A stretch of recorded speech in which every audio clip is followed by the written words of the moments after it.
முருகனை பிடிக்கும் என்றால் கண்டிப்பாக எனது சேனலை சப்ஸ்கிரைப் செய்து கொள்ளுங்கள்.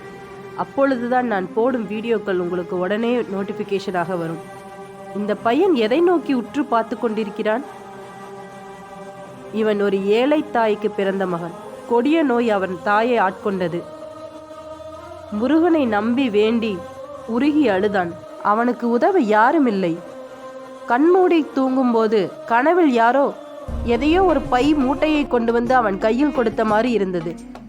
தூங்கி எழுந்தான். கையில் ஒரு மூட்டை பை இருந்தது. அதை எடுத்து அவன் அம்மாவிடம் கொடுத்தான்.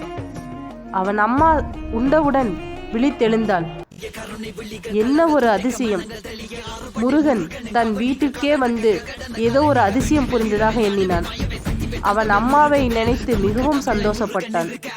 அதன் போலதான் பக்தர்களே, முருகன் எந்த வடிவில் வேண்டுமானாலும் நம் வீடு தேடி வருவான்.